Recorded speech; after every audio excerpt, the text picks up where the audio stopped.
विविध मंदिरांचे पदाधिकारी, विविध आमचे जे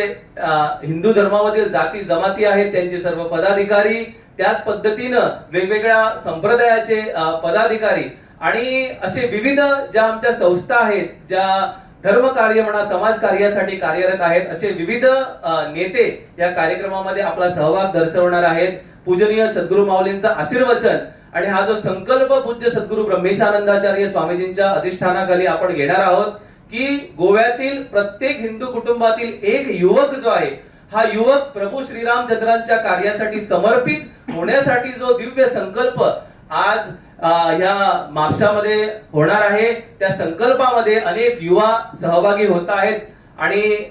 या व्यासपीठावरती त्यांचं भव्य दिव्य दर्शन आपल्या सर्वांना होणार आहे. त्यामुळे ह्या चलो अयोध्या या कार्यक्रमाअंतर्गत आपल्या सर्व पत्रकारांच्या मार्फत समस्त हिंदू बांधवांना आम्ही आवाहन करू इच्छितो की मोठ्या संख्येने आपण या दिव्य कार्यक्रमामध्ये सहभागी होऊन हा जो प्रभू श्रीरामचंद्रांच्या मंदिर स्थापनेचा उत्सव जो आहे, हा उत्सव साजरा करण्यासाठी आपण घरोघरी जनजागृतीपर कार्यक्रम करणार आहोत आणि त्याची सुरुवात 17 डिसेंबर रोजी होणार आहे. आणि ही जी या कार्यक्रमाची रेलचेल जी आहे ही 22 जानेवारी पर्यंत चालणार आहे आणि 22 जानेवारी रोजी हे त्या दिवशी प्रत्येक हिंदूंनी आपल्या घराघरामध्ये काय काय करायचं आहे, कुठल्या पद्धतीने हा उत्सव साजरा करायचा आहे, ही माहितीही या कार्यक्रमामध्ये देण्यात येणार आहे. पूज्य सद्गुरू ब्रह्मेशानंदाचार्य स्वामी महाराजांना या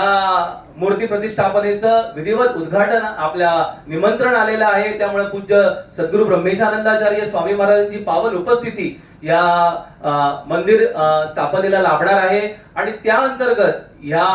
कार्यक्रमाच्या माध्यमातून जनजागृती व्हावी आणि बहुसंख्य हिंदूंपर्यंत हा जो प्रभू श्रीरामचंद्रांचा विषय जो आहे तो पोहोचावा म्हणून चलो अयोध्येच्या अंतर्गत या कार्यक्रमाचं आयोजन आहे. मी आपण सर्वांना या पत्रकार परिषदेच्या निमित्तानं आवाहन करू इच्छितो की जास्तीत जास्त लोकांपर्यंत हा विषय आपण पोहोचवून प्रभू श्रीरामचंद्रांची सेवा जी आहे, आपण सर्व हिंदू म्हणून या कार्यक्रमामध्ये सहभागी होऊया आणि पूज्य सद्गुरू ब्रह्मेशानंदाचार्य स्वामी महाराजांचे आशीर्वाद प्राप्त करूया, एवढं सांगतो.